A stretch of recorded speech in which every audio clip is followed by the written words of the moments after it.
Sean todos bienvenidos a Termómetro Económico, donde mediremos la temperatura semanal del mundo, con David Mendoza. Buenos días, mis queridísimos compañeros de este barco que llamamos Termómetro Económico, donde le tomamos la temperatura al mundo. Estamos transmitiendo desde Caracas, Venezuela, gracias a la señal de radiocomunidad.com. Esto es posible por nuestros amigos de Hernández y Yamau y Consultores. Apoyamos a tu negocio, tu emprendimiento. Llámanos, estamos a tu entera disposición. Tendremos hoy en los controles a Rafael Cedeño, en la edición y montaje a Raúl Sánchez, en las redes a Victoria Nieto, en la coordinación a Norángel Liscano y en la dirección a Elías Santana. Hoy es martes 28 de marzo. Vamos a dedicarle el programa en lo musical al grupo venezolano Caramelos de Cianuro. Y de una vez vamos a escuchar su primera canción, Booty Call. Booty Call, ¿qué tal? ¿Cómo estás?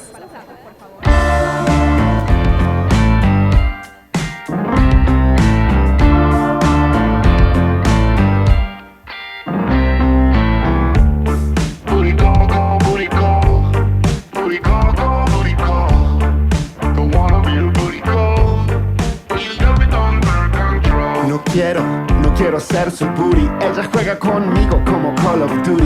Después se va y yo quedo insatisfecho. Que somos amigos pero con derecho.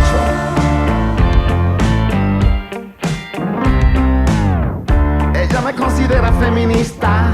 No hay manera que yo la resista. Me dice en la cama que soy el mejor. Hasta que sale el sol. Booty call, call, booty call. Booty call, call, booty call. No quiero ser su booty call, pero me tiene bajo su control. Booty call, call, booty call. Booty call, call, booty call. Don't wanna be a booty call. You got me under control.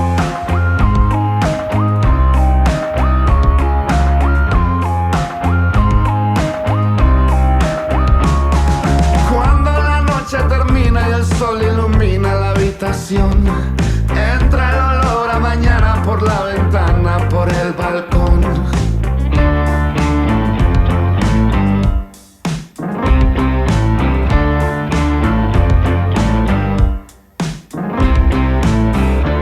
Primero dice que llegó el final, después me llama portándose mal.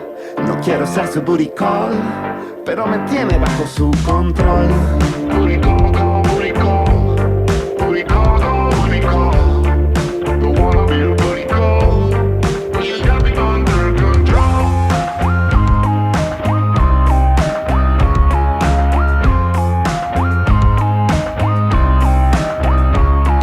Cuando la noche termina y el sol ilumina la habitación, entra el olor a mañana por la ventana, por el balcón. Booty call, call, booty call. Booty call, call, booty call. No quiero ser su booty call, pero me tiene bajo su control. Booty call, call, booty call. Booty call, call, booty call. Don't wanna be a booty call. You got me under control. Booty call, call, booty call. Booty call, call, booty call.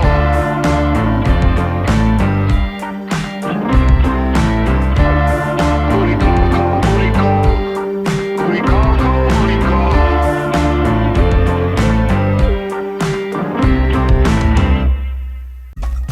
Hemos escuchado ese excelente tema, Booty Call, bien divertido, de los Caramelos de Cianuro. Y sin más, vamos con nuestra editorial de hoy. Una editorial que no es tan divertida. Vamos a hablar un poco del derecho al trabajo y cómo en Venezuela ese derecho humano, producto del acuerdo que se hiciera sobre el derecho al trabajo, que se llamó Pacto Internacional de Derechos Económicos, Sociales y Culturales, ha sido vulnerado en Venezuela en los últimos tiempos por el gobierno de Nicolás Maduro. Recordemos que el trabajo El derecho al trabajo es un derecho humano. Se ha violentado ese derecho a prácticamente toda la sociedad venezolana, a todos los empleados públicos, a los maestros, a los militares, a todo aquel que recibe un salario del Estado, se le está vulnerando su derecho al trabajo. ¿Por qué lo digo? Porque el derecho al trabajo también contiene el componente salario. En otras palabras, el trabajo es un mecanismo para obtener el salario. No cualquier salario, un salario digno. En Venezuela se ha venido dessalarizando el trabajo. El componente salario ha venido disminuyendo hasta desaparecer, lo que ha dejado el trabajo solamente como el esfuerzo y el aporte que hace el trabajador para la producción de bienes y servicios.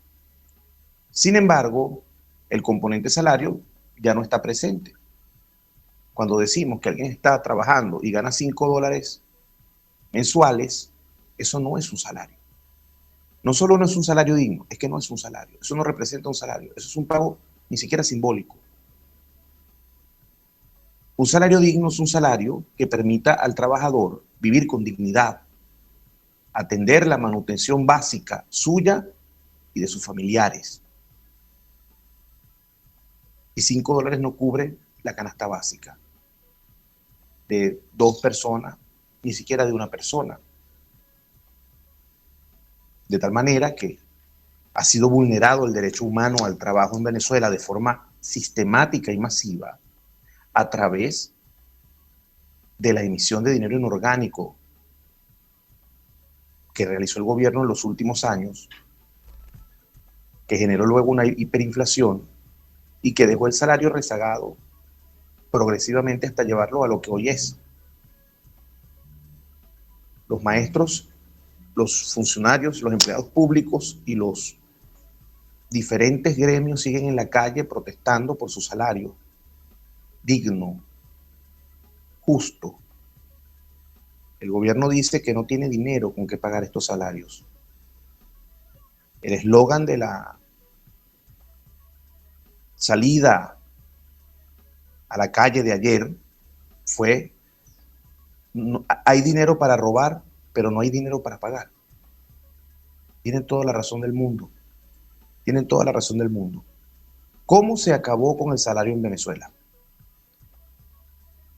Primero, se destruyó el aparato productivo nacional a través de, por un lado, las expropiaciones y el ataque a la propiedad privada.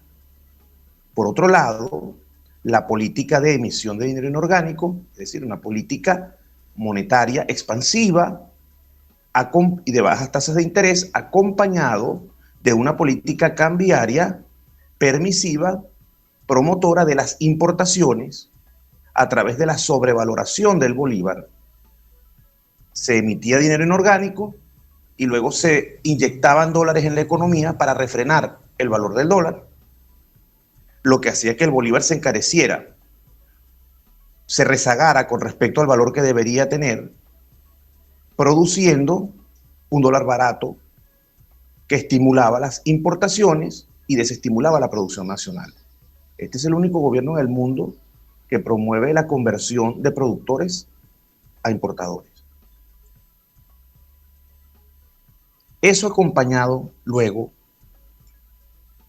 de la destrucción de PDVSA y del latrocinio más grande ocurrido en la historia del país, da como resultado que si no hay producción y lo poco que produce se lo roban, no se pueden pagar salarios. No es culpa de los trabajadores que aquí no hayan salarios dignos, es culpa de los que gobiernan. Lo más sorprendente es la forma como se escurre en el bulto. Yo no fui, yo no sabía, a mí me engañaron, yo no estaba ahí. Esas son calumnias, pero sabemos que sí sabían. Todo el mundo sabía lo que estaba pasando, por ejemplo, en este caso de PDVSA, con el grupo de Tarek El Aissami y el propio Tarek El Aissami, que no está preso. me imagino que lo meterán preso en algún momento. Aunque yo pienso que no lo van a meter preso, pero quisiera pensar que sí. ¿Por qué ocurre lo de la ISAMI? Si ya lo sabían. ¿Por qué ahora? Porque no tienen dinero y tuvieron que meterle un martillazo a la alcancía de PDVSA para que saliera el dinero. Se vieron obligados a sacar el ISAMI de allí, como dije en el programa pasado, producto de muchos factores. Es una situación multifactorial. No hay una sola razón por la cual el ISAMI es sacado del gobierno, sino una serie de razones. Luego nos anuncian una lucha contra la corrupción. Una corrupción que es endémica. Y aparece Maduro en el programa Con el Mazo Dando, el 20 de marzo de 2023. Un programa bastante desagradable, por cierto, sobre todo el de ese día, diciendo que iban a atacar a los corruptos. Y describieron allí a uno de los corruptos que iban a perseguir, y evidentemente ahora uno entiende que era Tarek El Aissami. Y uno se pregunta, ¿por qué esas personas que estaban allí aplaudiendo en ese programa tenían esas caras tan largas? ¿Por qué estaban tan asustados? Ahí había gente muy asustada, petrificada, sudando frío. Yo conozco en lo personal algunos de ellos y sé que esas caras no eran caras que expresaran un sentimiento o una reacción agradable. Ahí hay casos, ahí hay casos. Yo no puedo acusar a nadie de haber hecho nada, pero las caras se pueden interpretar. La cara de Vielma Mora, la periodista Patricia Poleo hace un buen programa sobre eso y repite la escena en su programa y está clarísimo que así es. No voy a ahondar mucho en el tema porque ella ya trabajó en ese sentido, pero las caras larguísimas. Luego vemos el día, eso fue el día 15 de febrero de 2023 en el programa número 421, corrijo, Con el Mazo Dando. Y luego vemos el programa o la rueda de prensa que da Diosdado Cabello el 20 de marzo de 2023 en una reunión de la dirección nacional de su partido, el PFOS, y allí dicen que van a luchar contra la corrupción, y está otra vez Vielma Mora, y están algunos de los mismos personajes que estaban en el programa de Diosdado Cabello, aplaudiendo con muy poca convicción. Con muy poca convicción. Aplaudían como si fueran el hombre biónico de Steve Austin, se llamaba el personaje, con una lentitud, como si estuvieran en cámara lenta, como si le fuera a doler la palma de la mano. ¿Por qué no aplauden? En la Asamblea Nacional aplaudían frenéticos cuando Jorge Rodríguez dijo que ninguno de ellos era corrupto, que allí todos eran unos santos. Luego, aquí, cuando dicen que van a perseguir a los corruptos, los aplausos parecía que les sensibilizaron la palma de la mano y les iba a doler. Interesante la poca convicción con la cual ellos mismos transmiten su mensaje. Están transmitiendo miedo. No se asesoran bien. Transmiten las cosas en vivo. Esas transmisiones son en vivo. Y luego no se dan cuenta que esa transmisión, en vez de lograr brindar la seguridad a la sociedad de que ellos van a luchar contra la corrupción, se convierte más bien en un espectáculo que lo que transmite es nerviosismo por parte de ellos mismos. Transmite pánico. Creo que no están haciendo las cosas bien desde el punto de vista comunicacional. Son un verdadero desastre.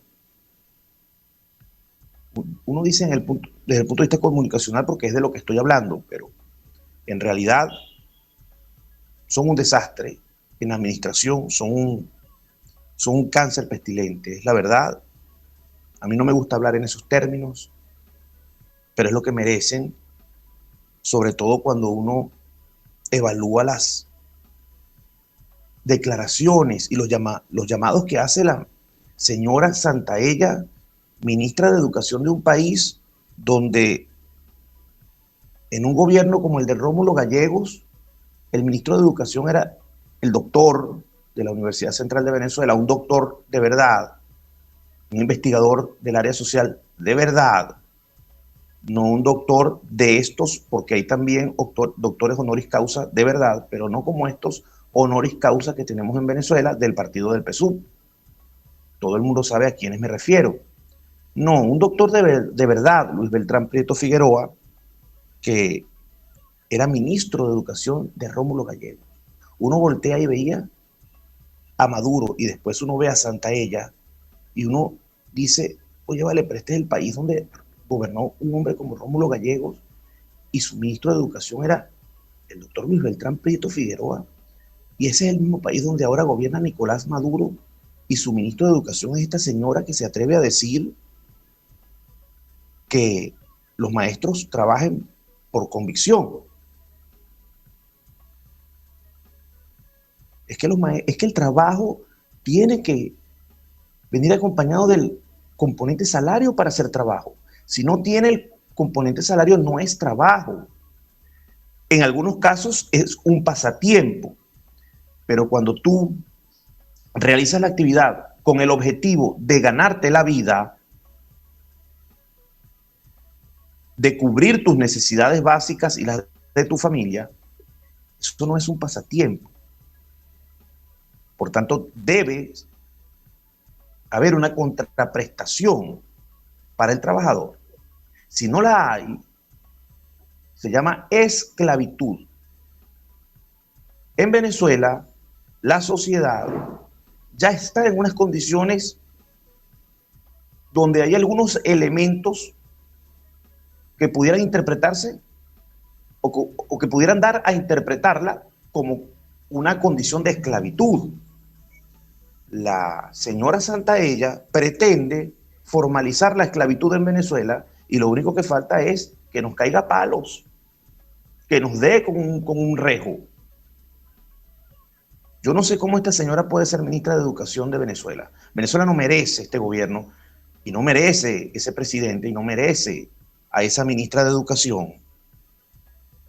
Y dadas esas afirmaciones y la lucha que mantienen desde hace ya 3 meses, que se están cumpliendo hoy los maestros en la calle y el sector público, quise traer el tema del trabajo a la editorial para que no nos olvidemos que el trabajo es un derecho humano, que el gobierno tiene la obligación de cubrir su parte para que se cumpla ese derecho, debe promover que ese derecho se cubra en Venezuela, pero además es el gran violador de ese derecho en este momento en el país. Producto de sus propias políticas públicas, producto de su propia tontería, de su propia estupidez, de su propia corrupción, no por culpa de los maestros. ¿Por qué si nosotros los venezolanos estamos siendo saqueados en nuestras industrias y hay un presidente que simplemente tiene poderes especiales, poderes antibloqueo, poderes antiguerra económica, poderes anti lo que sea? Es decir, lo llenaron de poderes imperiales y él no puede luchar contra la corrupción. Él dice, estoy luchando contra la corrupción porque metí a estas personas presas. Por favor, por favor. Los venezolanos no somos tan tontos. A estas alturas nos vas a decir que vas a meter a esas personas presas. Después que ya se robaron un montón de dinero en diferentes instancias del poder público, en diferentes instituciones, en diferentes áreas del poder público nacional. Y te comportas como que, bueno, me robaron. No, a ti no te robaron, nos robaron a nosotros los venezolanos. Nos están robando, todos los días nos están robando. Tu gobierno, Nicolás Maduro, nos está robando. Y no has hecho nada para adecentar el país realmente. Todo es una comiquita, una actuación. Por allí dice el ministro, lamentable ministro de Defensa que tiene el país, primero le dice a los militares que no se les puede pagar. ¿Pero por qué se están robando el dinero? Y luego dice que Maduro está pariendo para pagar los salarios. O sea, que está pujando. Pero es que cuando Maduro puja, yo no creo que vaya a salir ahí un niño. Le saldrán otras cosas a Maduro una vez que puja, pero un niño no es. Y no voy a seguir con la editorial porque se está poniendo escatológica y no es mi estilo ni me gusta, pero es lo que me hizo sentir todo este cúmulo de idioteces, mentiras, manipulaciones groseras, caras nerviosas que el gobierno ha mostrado en estos últimos 10 días. Una cosa desagradable, un circo con los calzones mal cosidos, con la barba de la señora barbuda que se le despega porque es de mentira, con los trapecistas que se caen y hay que llevarlos al hospital. Una cosa terrible lo que estamos viendo del gobierno. El gobierno está aparatoso. Se le están viendo todas las costuras a este gobierno. Si Tarek El Aissami en este momento huele a cadáver putrefacto, el olor que está expeliendo, me refiero al punto de vista político, el olor que expele desde el punto de vista electoral, el olor que emana del cuerpo de Nicolás Maduro desde el punto de vista electoral, tampoco es agradable, porque cada día tiene más rechazo, cada día tiene menos aprobación, ya está muy por debajo del 20%. Y como noticia para cerrar la editorial, ya Wikipedia actualizó los datos de Tarek El Aissami.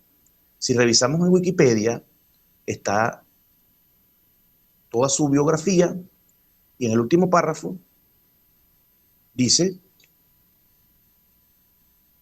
la lavadora de El Aissami. En mayo de 2018, un reportaje del diario ABC de España detalló que la familia de Tarek manejaba 38 empresas en Puerto Cabello. La red adquiere productos que llegan a Panamá procedentes de China. De Panamá la mercancía es llevada a Puerto Cabello. La mercancía llega a un mecanismo de venta y reventa entre las empresas del grupo El Aissami, que están organizadas en 2 subgrupos. Dichos productos entran en un proceso de compraventa entre distribuidora Vencir y Almacén Unión, subgrupo A, o entre estas y la Bomba o Corporación del Dragón 2012, grupo B. Yo me pregunto si las autoridades de Valencia, de Carabobo, su gobernador, que le gusta hacer payasadas todo el día, dice que se llama Drácula, que él es Drácula. Y luego, si a otra persona se le ocurre decir algo parecido, lo salen a insultar por los medios, hasta el presidente sale a insultarlo, como es el caso de este muchacho cantante, al cual le vamos a dedicar también un programa aquí, de Nacho. Salen todos a insultarlo. En todo caso, chupacabras. Yo no creo que llegue a Drácula. Drácula, dentro de todo su cuadro, Drácula era un señor. Esto es un payaso. Esto es un payaso que tiene enamorada a una cantidad de gente en el estado Carabobo porque hace populismo. Y definitivamente a Venezuela le encanta el populismo. El hombre no es más que un populista con un ingrediente de payasería gigantesco. Payasería, no necesariamente humor, porque no es gracioso. A mí no me da gracia lo que hace. Un hombre que, ¿será que él no sabía que por Puerto Cabello entraban todas las cosas de El Aissami? Y no sabía el director o el superintendente nacional aduanero y tributario que por Carabobo estaba entrando todo eso. Y Bielma Mora, que está bien ligado en Carabobo, no sabía tampoco nada. En verdad, no sabían. Ellos no sabían. Luego dice, aquí abajo, caso Yoserit Ramírez, el 18 de marzo de 2023, el presidente Nicolás Maduro, a través de la Policía Nacional contra la Corrupción, llevó a cabo una serie de arrestos y allanamientos a funcionarios públicos implicados en casos de corrupción. Entre ellos se encontraba Yoserit Ramírez, jefe de la Superintendencia Nacional de Criptoactivos, SUNACRIP, y director de despacho de El Aissami. Pero Maduro dice que él no tiene nada que ver, que él no sabía, que él se enteró, bueno, y mandó a hacer una investigación en noviembre y descubrieron todo esto. Pero esto está desde 2018, ni siquiera de 2020. De 2020 está lo de PDVSA, con el Aizami, pero vienen delinquiendo desde mucho antes. Y claro que todo el mundo sabía, porque era información pública. Pero nos van a decir ahora que no sabían. Yo recuerdo con mucha claridad cuando aquí en Venezuela la gente empezó a denunciar desde el Plan Bolívar 2000 que el general aquel Weffer, Cruz Weffer creo que era, se estaba robando el dinero del Plan Bolívar 2000. Recuerden que estos planes se montaron todos bajo un formato presupuestario que eliminaba los controles para la gestión de Chávez, porque los presupuestos se hacían, por ejemplo, a $60 el barril, pero entraban $80 por barril. O el presupuesto se hacía a $40 por barril y entraban $80 por barril. Prácticamente en ingresos extraordinarios se creaba un presupuesto similar al presupuesto aprobado. Ese presupuesto aprobado, por supuesto, con todos los controles de la administración pública. Pero este otro ingreso extraordinario que tenía el país era administrado por Chávez como si fuera una caja chica. Después le metió la mano también a PDVSA. Y todos estos planes se hacían con ese dinero. Todo el mundo estaba denunciando a este señor. Y Chávez decía que no aceptaba esas denuncias porque tenían que traerle pruebas. Pero como una persona que ve a un señor que tiene 2 camionetotas nuevas, que cambia de casa, que cambia de mujer, que la mujer se opera, que todas estas cosas que son gastos suntuosos, evidentemente eso con un salario no da. El señor está metido en algo raro. Puede que no, puede que tuvo una herencia, pero al final hay que investigarlo. Y si es una herencia, chévere. Mira, no, el señor lo que tiene es una herencia. Pero si no, definitivamente algo está mal. Y no es la persona que denuncia porque ve un gasto suntuoso, es decir, la gente, la Contraloría Social, no puede producir pruebas. ¿Cómo va a producir pruebas si no pertenece necesariamente al grupo que tiene control sobre dichas pruebas? Es decir, no está dentro del sistema institucional para poder tener acceso a una nota de entrega. Las personas no están graduadas de criminología como si lo está el Aizami. De tal manera que cuando Chávez decía eso, lo que hacía era trancar la posibilidad de que las personas denunciaran y no se generaban las investigaciones del caso. De vez en cuando destituía a un ministro, echaba un regaño, pero de ahí no pasaba. Por eso yo no tengo dudas en afirmar que si no el máximo, uno de los máximos promotores de la corrupción en la historia, incluyendo la historia prerepublicana de Venezuela, es Hugo Rafael Chávez Frías. Yo no tengo dudas, no tengo temor a equivocarme con esa afirmación. De tal manera que es por estos corruptos que no hay cómo pagarle a la gente y que se están violando los derechos humanos en Venezuela porque se desalarizó el trabajo a través de una política económica inadecuada, corrupta, a través de el robo sistemático de los recursos de la nación y a través de la ineficiencia y la poca transparencia en la gestión pública, inclusive habiéndole dado tanto poder a un presidente como el que tiene Maduro y habiendo de facto eliminado la separación de poderes. Lo que está pasando en Venezuela no es un juego, y más allá de las elucubraciones de por qué ahora sí Tarek el Aizami cae, que si no cayó porque fueron los hermanos tales o cuales, más allá de todas esas elucubraciones, el hecho es que sí hubo un gran caso de corrupción, el hecho es que sí nos robaron, y el hecho es que el presidente no puede lavarse las manos porque es su responsabilidad. El hecho es que tiene que ser castigado electoralmente porque no tenemos otra vía. Además, hay que darle otra vez al voto su protagonismo si queremos rescatar la democracia. Ese señor responsable de lo que está pasando no se va a lavar las manos y nos han violentado el derecho al trabajo, que es un derecho humano. Es un derecho humano. En Venezuela no solamente está la violación de los derechos humanos de la gente que firmó la planilla de la Corte Penal Internacional. Hay una violación flagrante, sistemática y generalizada de los derechos humanos relacionados con los derechos económicos del país. Vamos ahora, habiendo terminado esta larga editorial, a seguir con los muchachos de Caramelos de Cianuro y escuchar Sanitarios.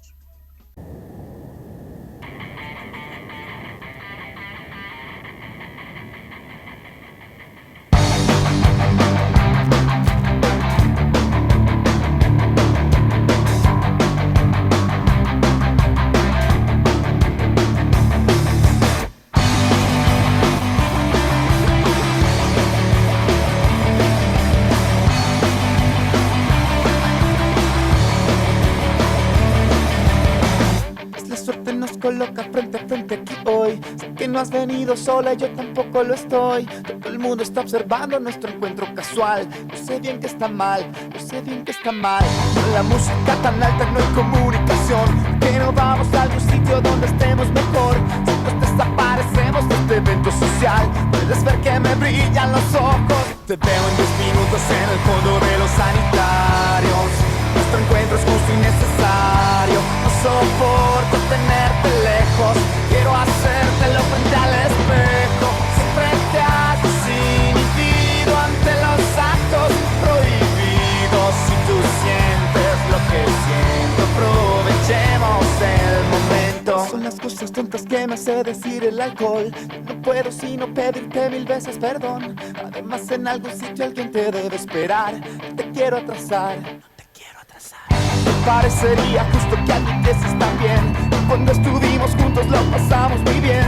Teniéndote tan cerca reconozco el olor en la parte de atrás de tu cuello. Te veo en 10 minutos en el fondo de los sanitarios. Nuestro encuentro es justo y necesario. No soporto tenerte lejos. Quiero hacértelo frente al espejo. Siempre te has desinhibido ante los actos prohibidos. Si tú sientes lo que siento, aprovechemos el momento. No tengo que hablar, no tienes que hablar. Por una medianoche mágica, ¿cuánto te atreves a arriesgar? Sé que tienes tu vida muy lejos de la mía. Este es solo un momento nada más. Si parpadeas ya no está.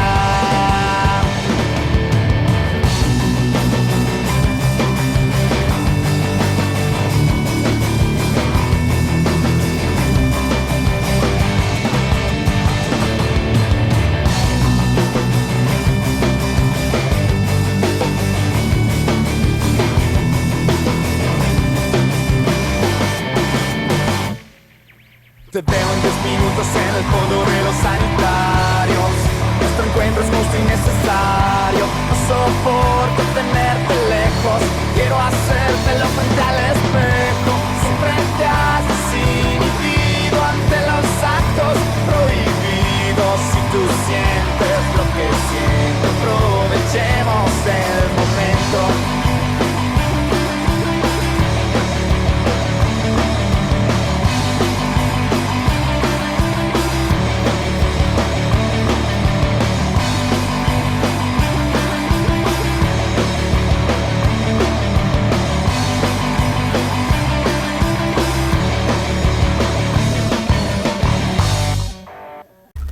Estamos de regreso. Vamos a hablar un poquito de los Caramelos de Cianuro. Un nombre bastante ingenioso, los Caramelos de Cianuro. Una banda venezolana de rock alternativo, rock, punk, pop punk, rock alternativo, soft rock, ska, hard rock, heavy metal, metal alternativo, pop rock.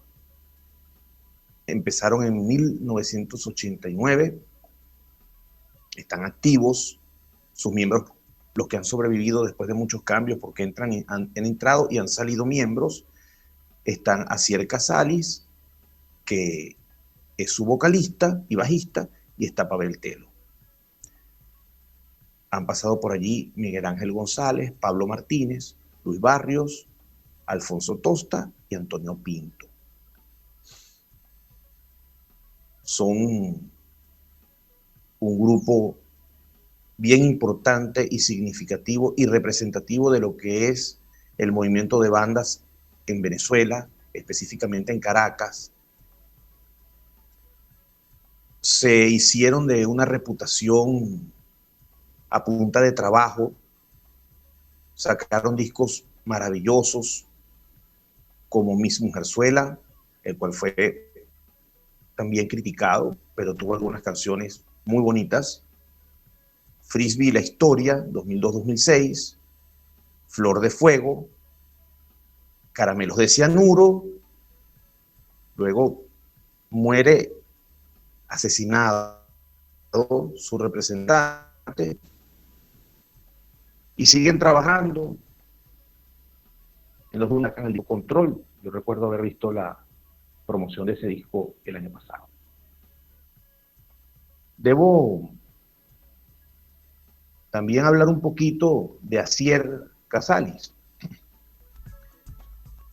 Asier Casalis nació en La Pastora en 1972, el 27 de mayo. Sus padres estudiaron afuera. Él estudió en la Universidad Central de Venezuela, pero se retiró, arquitectura, y se inscribió en la Universidad Metropolitana en Ingeniería de Sistemas.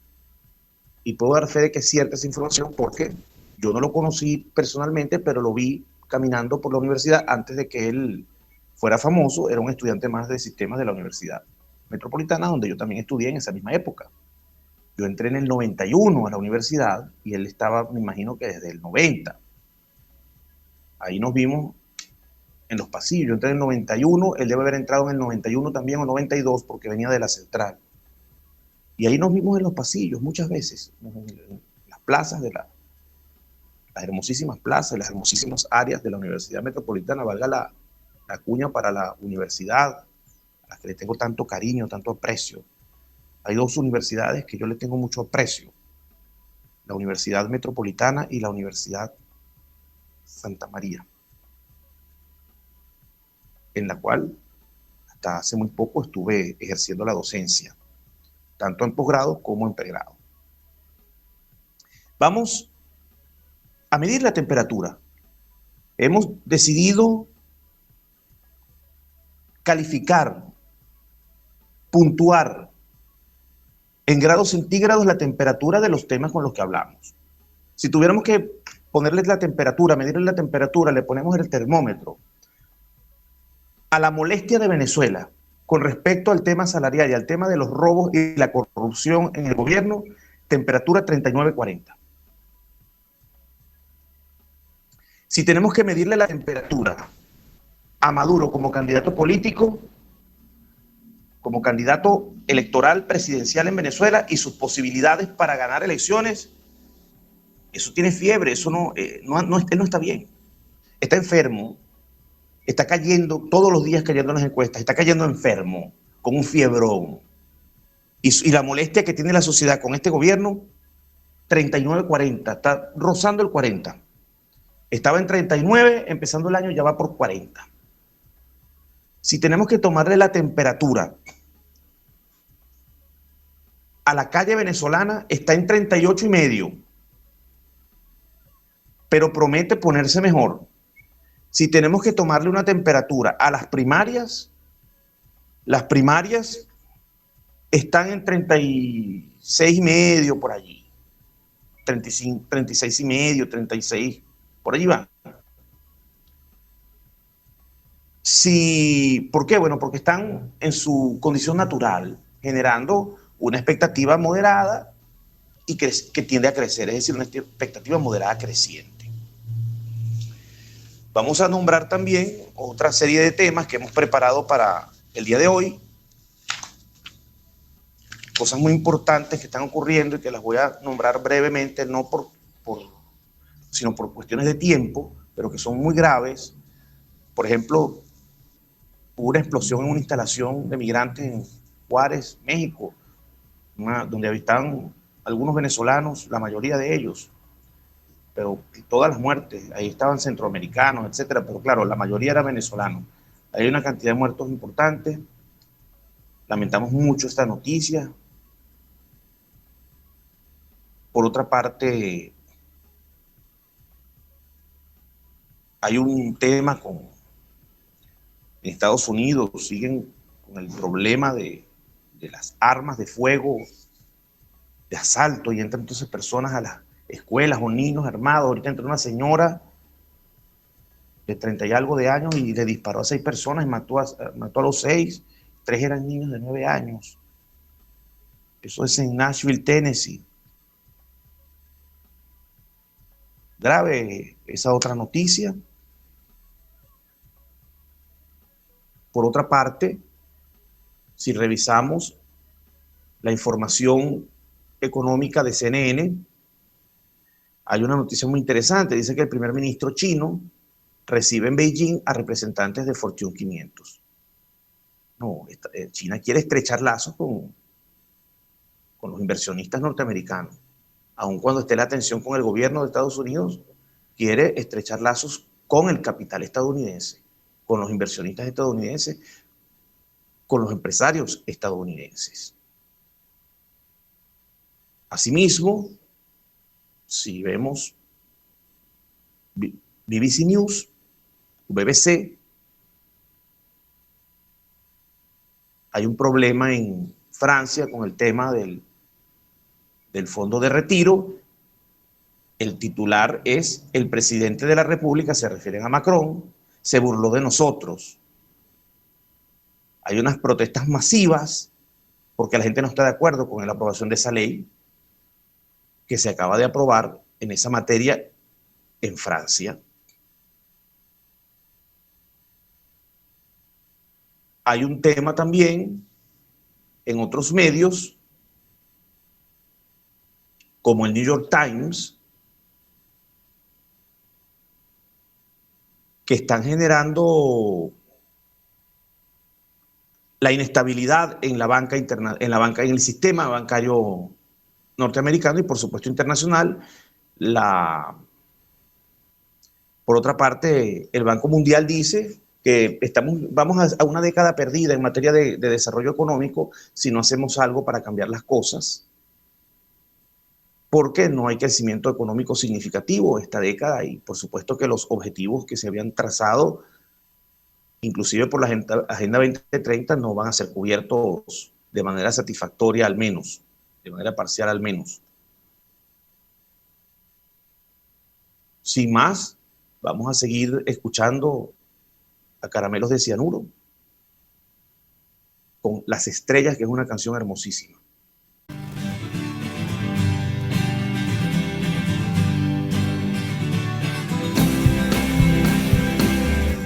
Que solo he sido un vagabundo, un sinvergüenza, un perro inmundo, una bala perdida, una hoja caída. Entonces cuando pienso en el pasado y en todo lo que me has dado, es como el argumento con el cual me defiendo. Como cartas tus sorpresas en la mesa, son pequeños milagros cotidianos. Y cuento una a una las estrellas, sé que todas son flores que en el cielo crecen para ti.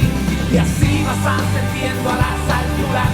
Yo me quedo a oscuras, pero no siento miedo, debes ser así. Todo lo que a ti te sale al natural, a mí me sale mal, es cierto, no te miento. Si te digo que lo sabes hacer todo bien, hasta el amor también, despacio aprendes rápido. Escucho tus consejos, o todos o ninguno, son pequeños enigmas oportunos. Y cuento una a una las estrellas, sé que todas ellas son flores que en el cielo crecen para ti. Y así vas ascendiendo a las alturas. Yo me quedo a oscuras, pero no siento miedo, debe ser así. Cuento una a una las estrellas, sé que todas ellas son flores que en el cielo crecen para ti. Y así vas ascendiendo a las alturas. Yo me quedo a oscuras, pero no siento miedo, debe ser así.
regreso, ahora sí, un día como hoy, nace el generalísimo, el primer venezolano internacional, el más grande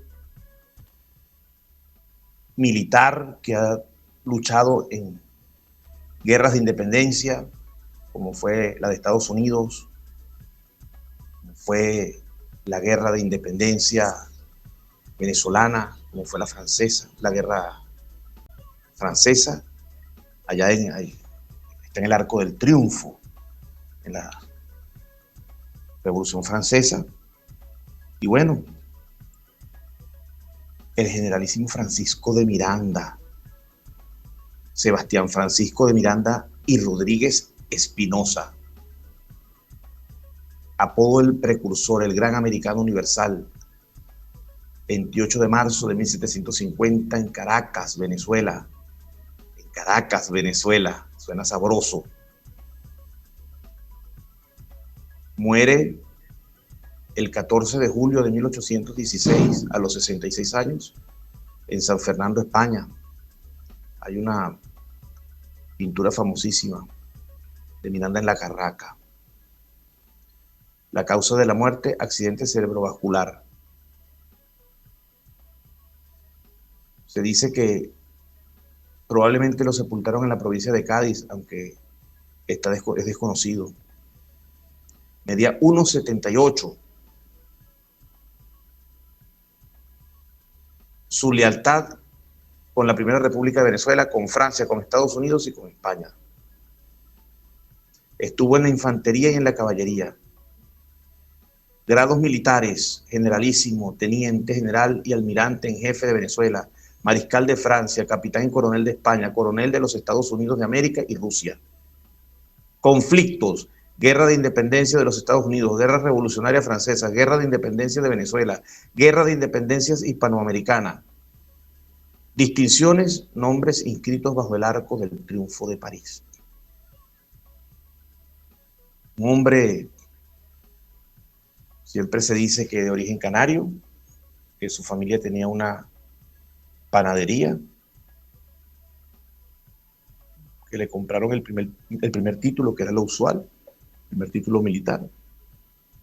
Y de allí, bueno, empieza su historia política y militar, un hombre con una gran disciplina para el estudio, un gran lector.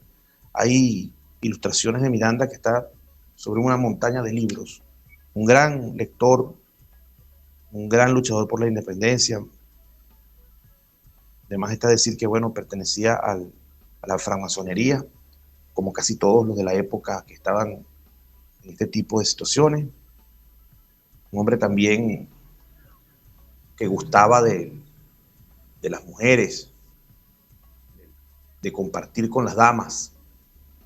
También es famoso esa colección de vellos que guardó durante toda su vida. Se dice que estuvo ligado emocionalmente a Catalina. Se dice también a Catalina II de Rusia. Se dice también que no respetaba raza ni abolengo, no tenía preferencias ni por ninguna origen étnico de las damas. No le importaba si eran morenas, si eran rubias, si eran pelirrojas, si eran más coloraditas, si eran nada, no importaba. Un hombre lleno pues de afecto amoroso por las damas. Bueno, y que le tocó vivir esa muerte abandonado, pues. ¿Qué hubiera sido de Venezuela si Miranda no hubiera muerto de esa forma y hubiera tenido más vida? ¿Qué sería de Venezuela si Miranda estuviera vivo, verdad? ¿Qué opinaría de este gobierno? Este gobierno que abusa de los epónimos de los ilustres venezolanos y bajo su sombra comete las más grandes barbaridades en cuanto a gestión administrativa pública se refiere. ¿Qué sería de Venezuela? Yo siempre me lo pregunto. ¿Qué diría Bolívar de esta gente que nos gobierna? ¿Qué pensaría Bolívar?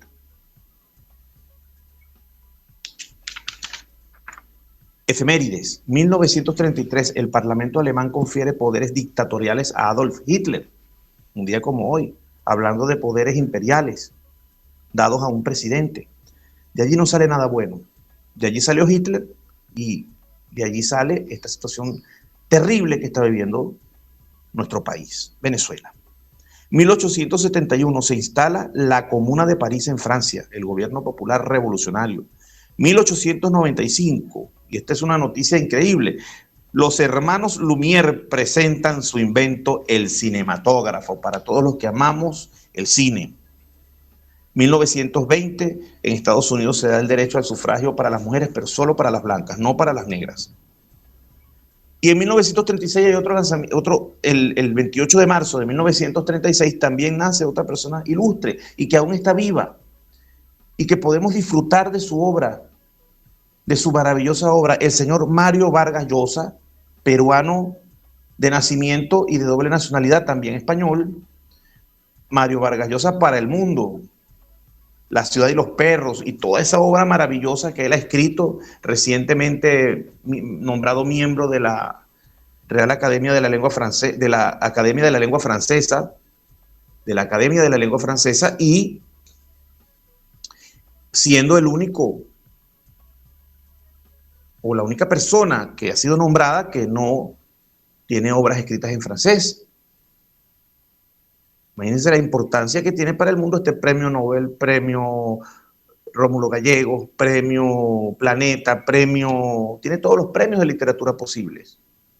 Por cierto que el periodista y escritor, también de origen peruano y también de doble nacionalidad, pero esta vez norteamericano, estadounidense, Jaime Bailey, promocionó recientemente su obra referida a Mario Vargas Llosa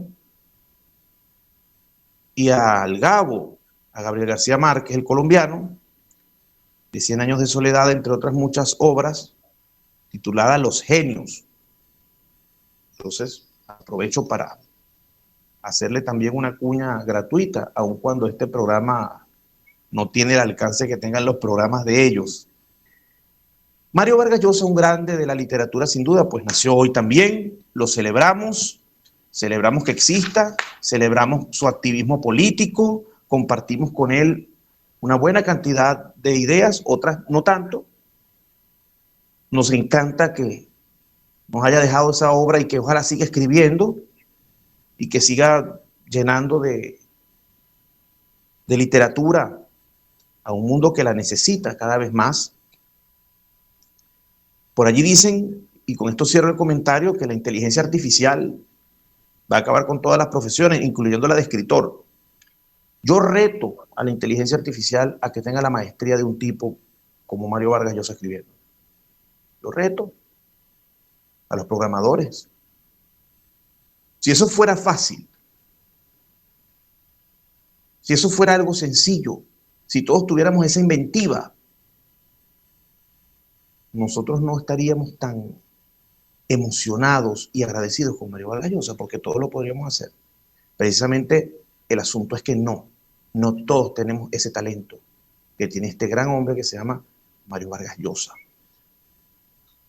Sin más, vamos a seguir con Caramelos de Cianuro, pero antes les digo que Venezuela hoy juega con Uzbekistán, después de haberle ganado a Arabia Saudita, en un juego bastante defensivo de la selección, pero que permitió ver a Salomón Rondón y a Joseph Martínez marcando, y eso siempre es muy grato. Y vamos a quedarnos con la casa de Caramelos de Cianuro. Hasta el martes que viene, pásenla muy bien, cuídense mucho.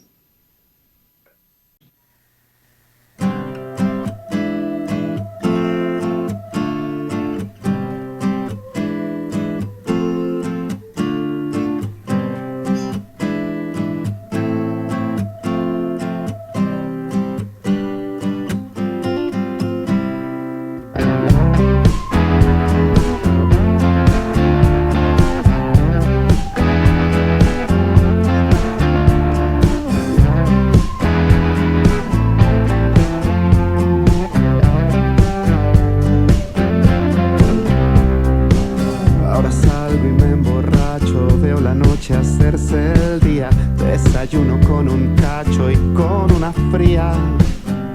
Desde que te has ido, mi vida ha sido control y descontrol. Ya vi todas las de ovnis, las de sangre y las de zombies, en estado vegetal frente al televisor inmóvil.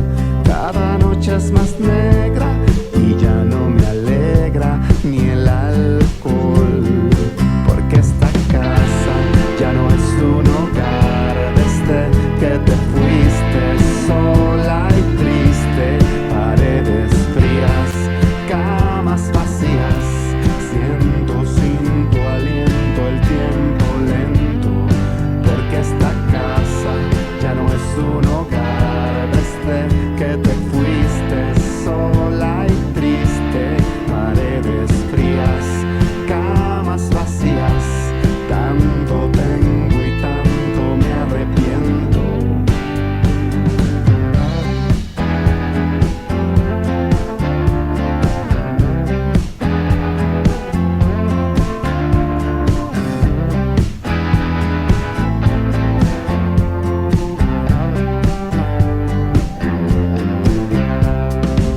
Y ahora voy tratando de evitar algo que me conmueva, hibernando como un animal en una cueva. Desde que te has ido, mi vida ha sido soledad, desolación. Ya vi todas las de ovnis, las de sangre y las de zombies, en estado vegetal frente al televisor inmóvil. Cada noche es más negra